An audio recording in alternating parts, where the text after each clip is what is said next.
Hello guys, welcome to Ganu channel. இன்னைக்கு நம்ம வீடியோல switch case வச்சு எப்படி ஒரு calculator program ரெடி பண்றது அப்படிங்கறது தான் பார்க்க போறோம். இந்த வீடியோ பாத்தீங்கன்னா நம்ம சேனலோட சப்ஸ்கிரைபர் ஒருத்தங்க கேட்டிருந்தாங்க. ரொம்ப தேங்க்ஸ் சிஸ்டர் உங்களோட சப்போர்ட்டுக்கு. வாங்க நம்ம டைரக்டா ப்ரோகிராம் பார்க்க ஸ்டார்ட் பண்ணிடலாம். ஃபர்ஸ்ட் நமக்கு வேண்டிய வேரியபிள் எல்லாமே இன்ட்ல டிக்ளேர் பண்ணிக்கலாம். இன்ட்ல num1 num2 அப்படினு ரெண்டு வேரியபிள் டிக்ளேர் பண்ணிக்கிறேன். இந்த ரெண்டு வேரியபிள் எதுக்குன்னா addition, subtraction, multiplication, division இது பண்ணதுக்கு நமக்கு மினிமம் ரெண்டு வேல்யூஸ் வேணும். ஸோ அந்த ரெண்டு வேல்யூவை கெட் பண்ணுறதுக்கு தான் இந்த ரெண்டு வேரியபிள்.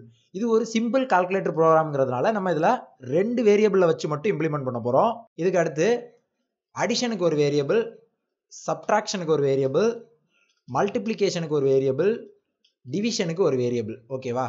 ஃபைனலாக பார்த்தீங்கன்னா சாய்ஸ் அப்படின்னு ஒரு வேரியபிள். இது வந்து யூசர் சாய்ஸை கெட் பண்ணுறதுக்கு. அது என்ன அப்படிங்கிறத நான் போகும்போது சொல்கிறேன்.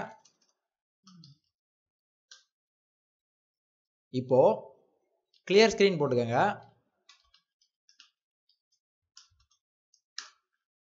இதுக்கு அடுத்து ஒரு printf. ஓகேவா? இந்த பிரிண்ட்ல enter the first number அப்படின்னு பிரிண்ட் பண்ணுங்க. தென் அதுக்கு கீழே ஒரு ஸ்கேன் அப். நம்மளோட num1 இன்டிஜர் அப்படிங்கிறதுனால %d கொடுக்குறோம். ஒரு ஆம்பர் சிம்பல் போட்டு num1 அப்படின்னு கொடுத்துக்கோங்க. அதுக்கடுத்து மறுபடியும் ஒரு printf. இதுல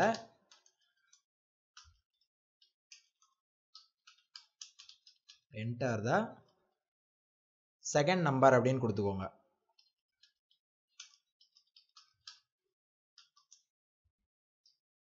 இதுக்கு அடுத்து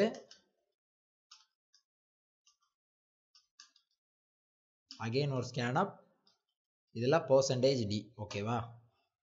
அடுத்து இதுல num2 நம்ம வாங்கிக்கலாம்.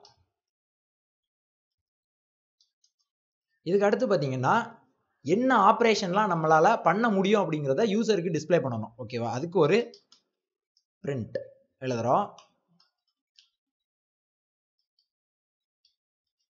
இந்த பிரிண்ட்ல டி போடலாம். ஓகே. இதெல்லாம் இந்த மாதிரி ஒரு லைன் போட்டுக்கோங்க. அதுக்கு அடுத்து இதுல select operation அப்படின்னு எழுதிக்கோங்க. அதுக்கடுத்து மறுபடியும் இந்த மாதிரி லைன் வரைஞ்சுக்கோங்க. ஒரு /n ஃபைனலா. ஓகேவா?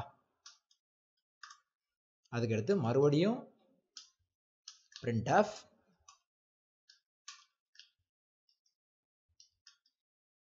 இதுல சாரி 1 டாட் அடிஷன் அப்படின்னு கொடுக்குறேன். அடுத்து ஒரு /n. அப்பதான் நெக்ஸ்ட் லைன்ல பிரிண்ட் ஆகும். அடுத்து நம்ம எழுதுற லைன் printf. இதுக்கு அடுத்து பாருங்க 2 டாட் சப்ட்ராக்ஷன் அப்படின்னு கொடுங்க.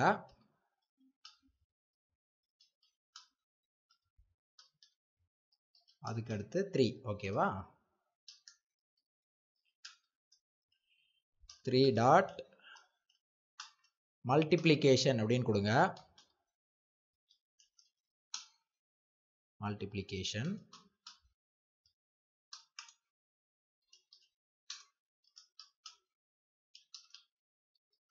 ஃபைனலா டிவிஷன். ஓகேவா?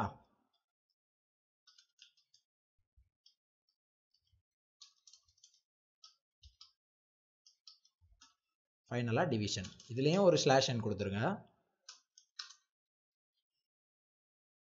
அதுக்கு அடுத்து யூசர் கிட்ட என்ன ஆபரேஷன் பண்ண போறாரு அப்படிங்கிறத கெட் பண்ணணும். அதுக்கு அவர்கிட்ட கேட்கணும். ஒரு /n ஸ்டார்டிங்ல போட்டுக்கோங்க. அப்பதான் ஒரு கேப் கிடைக்கும் உங்களுக்கு அந்த லைன்ல. ஓகேவா? பார்க்க அழகா தெரியும். select ஆபரேஷன் அப்படின்னு கொடுங்க. கொடுத்துட்டு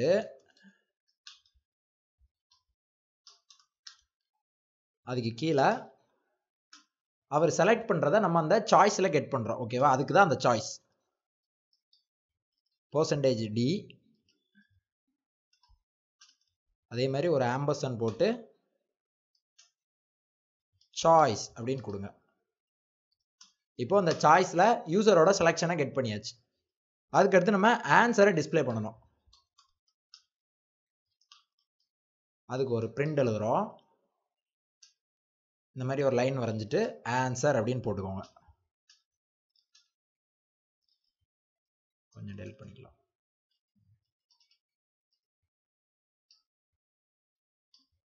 கடைசியா ஒரு ஸ்லாஷ் n. அதுக்கடுத்து கீழே சுவிட்ச். சுவிட்சுக்கான கீவேர்ட் சுவிட்ச் தான்.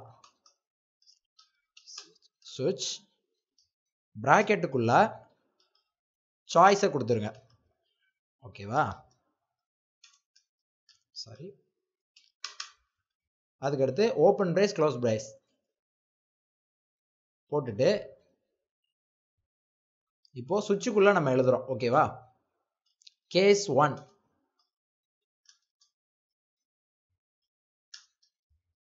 யூசர் வந்து 1 செலக்ட் பண்ணியிருந்தாருன்னா என்ன நடக்கணும் அப்படின்னு நம்ம எழுதுறோம். ஆட் 1ங்கிறது அடிஷன். ஓகேவா? இதில் ஒரு ஸ்பேஸ் விட்டுக்கலாம்.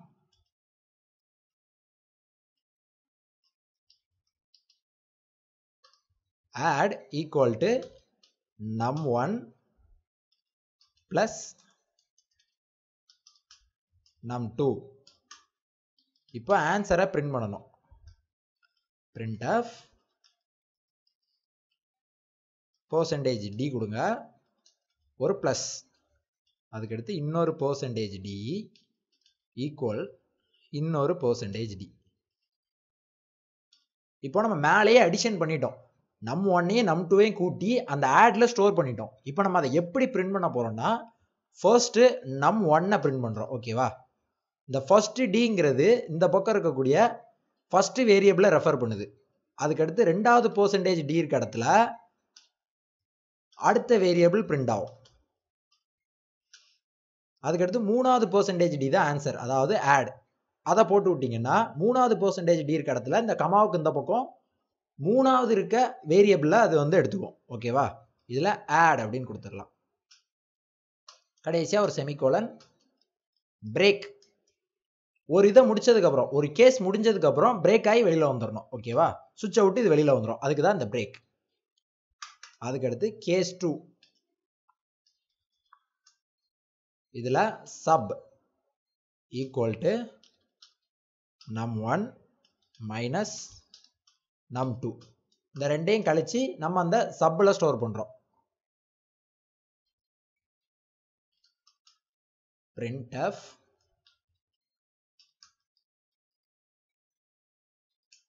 %d minus %d equal %d. இப்போ நம்ம அதே மாதிரி தான் num1 ஃபர்ஸ்ட் %d ரெஃபர் பண்ணுது, num2 ரெண்டாவது %d ரெஃபர் பண்ணுது, அதுக்கடுத்து சப் மூணாவது %d ரெஃபர் பண்ணுது. அந்த இடத்துல போய் உட்காந்துக்கும். அவ்வளவுதான். num1ங்கிறது ஃபர்ஸ்ட் %d போய் உட்காந்துக்கும். num2 அப்படிங்கிறது ரெண்டாவது %d போய் உட்காந்துக்கும். சப் அப்படிங்கிறது மூணாவது %d போய் உட்காந்துக்கும். அவ்வளவுதான். இந்த இடத்துல பிரேக். இப்படிதான் இந்த %d வேலை செய்யுது. அதுக்கடுத்து கேஸ் 3 இதுல மல்டிப்ளிகேஷன் பண்றோம். ஓகேவா? num1 minus num2. Sorry, multiplication. அதுக்கடுத்து இந்த லைனை நான் அப்படியே காப்பி பண்ணிக்கிறேன். இந்த ரெண்டு லைனையும் நீங்க வந்து காப்பி பண்ணாதீங்க, டைப் பண்ணுங்க.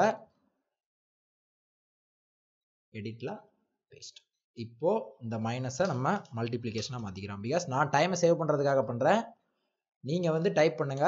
அப்பதான் உங்களுக்கு கோடிங் ஸ்கில் நல்லா டெவலப் ஆகும். அதுக்கடுத்து கேஸ் 4. கேஸ் 4 என்னன்னா division. num1 division operator use பண்ணுங்க, num2 பேஸ்ட் பண்ணிக்கலாம். நம்ம இதை நம்ம சேஞ்ச் பண்ணிக்கலாம். டிவிஷன், இந்த இடத்துல div அப்படின்னு கொடுக்கலாம். இதுக்கு அடுத்து ஃபைனலா ஒரு கேஸ் நம்ம எழுதுறோம். அது என்னன்னா டிஃபால்ட் அப்படின்னு சொல்லுவாங்க. இந்த டிஃபால்ட் கேஸ் எதுக்குன்னா, நான் இப்ப எழுதுறேன் பாருங்க. printf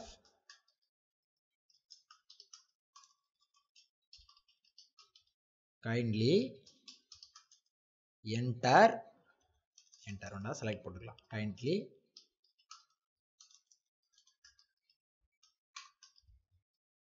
select 1 to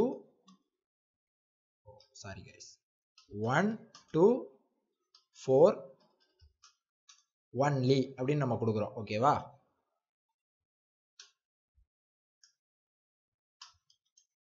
அடுத்து இதுல ஒரு பிரேக்.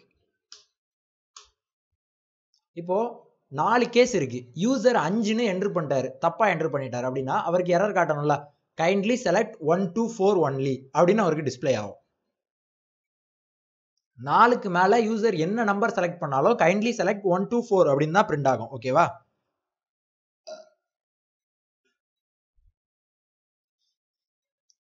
வாங்க இப்ப அதை ரன் பண்ணி அவுட்புட் என்ன வருது அப்படிங்கிறத பார்க்கலாம். ரன்.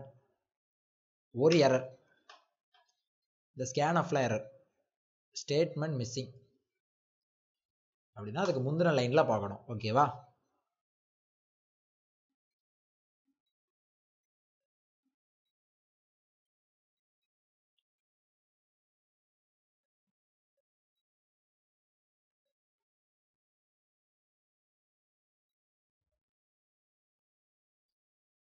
இப்போ நம்ம ரன் பண்ணலாம். இப்போ ரன் ஆயிடுச்சு. enter the first number 10, enter the second number 20. இப்போ நம்ம எதாவது அடிஷன் பண்ண போறோம். select ஆப்ஷன்ல 1 அப்படின்னு கொடுக்குறோம். இப்போ 10 plus 20 equal to 30 அப்படின்னு நமக்கு டிஸ்ப்ளே பண்ணுது. ஓகேவா? இதுக்கு அடுத்து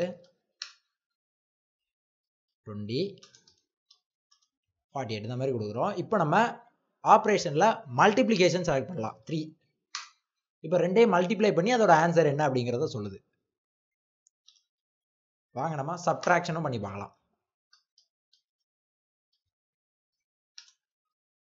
இப்போ சப்ட்ராக்ஷன் பண்ணலாம்.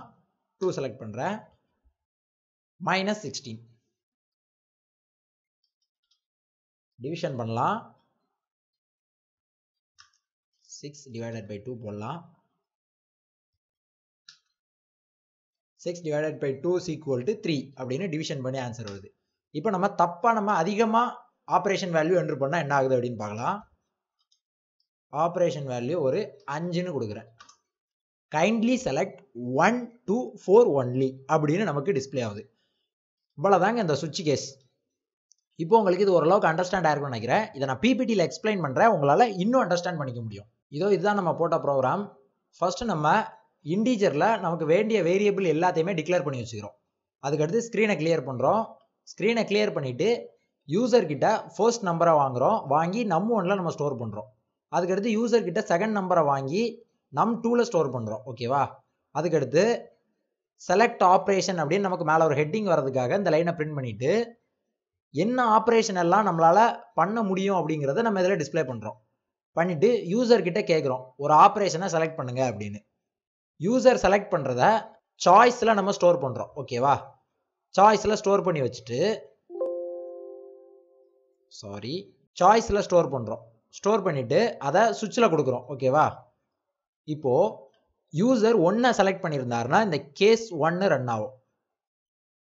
யூசர் 2 செலக்ட் பண்ணியிருந்தாருன்னா இந்த கேஸ் 2, யூசர் 3 கொடுத்திருந்தாருன்னா கேஸ் 3, யூசர் 4 கொடுத்திருந்தாருன்னா இந்த கேஸ் 4.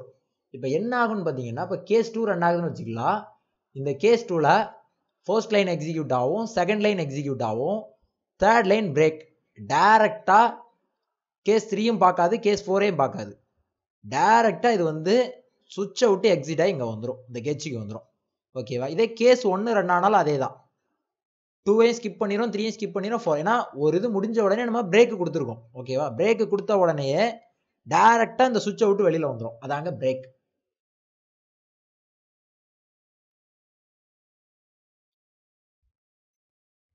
இவ்வளவுதாங்க இந்த சுவிட்ச் கேஸ். இப்போ இதுல இந்த பிரிண்ட் எப்படி வேலை செய்யுதுன்னு பாத்தீங்கன்னா, இந்த பெர்சன்டேஜ் டி இருக்கு பாத்தீங்களா, இன்டிஜர்ங்கிறதுனால பெர்சன்டேஜ் டி கொடுக்குறோம். இப்போ இந்த ஃபர்ஸ்ட் இருக்க பெர்சன்டேஜ் டி இந்த பக்கம் இருக்க ஃபர்ஸ்ட் வேரியபிள்ல இருக்க வேல்யூவை எடுத்துக்கும். இந்த பெர்சன்டேஜ் டி ரெண்டாவது இருக்க வேரியபிள்ல இருக்க வேல்யூ எடுக்கும். மூணாவது இருக்க பெர்சன்டேஜ் டி இந்த மூணாவது இருக்க வேரியபிள்ல எடுக்கும். இப்போ இதுல நாலாவதா இன்னொரு பெர்சன்டேஜ் டி இருக்குன்னு வைங்க. இப்போ இதுல நாலாவதா நம்ம இன்னொரு வேரியபிள் கொடுப்போம், ஏ அப்படின்னு ஒரு வேரியபிள் கொடுக்கணும்னு வச்சுக்கலாம். அப்போ அந்த வேரியபிளோட வேல்யூ என்னவோ அது இந்த நாலாவது இருக்க பெர்சன்டேஜ் டிக்கு போயிடும். அப்படிதாங்க. இவ்வளவுதான் இந்த பிரிண்ட் ஆஃப். உங்களுக்கு இந்த சுவிட்ச் கேஸ் வந்து இப்போ நல்லா அண்டர்ஸ்டாண்ட் ஆயிருக்கும்னு நினைக்கிறேன். ஒரு கால்குலேட்டர் ப்ரோக்ராமை சிம்பிளா எப்படி எழுதுறது அப்படிங்கிறது உங்களுக்கு புரிஞ்சிருக்கும்னு நினைக்கிறேன். இந்த ப்ரோக்ராம்ல ஒண்ணுமே கிடையாது, வெறும் பிரிண்ட் ஆஃப், ஸ்கேன் ஆஃப், இந்த ரெண்டும் தான் மாறி மாறி இருக்கும்.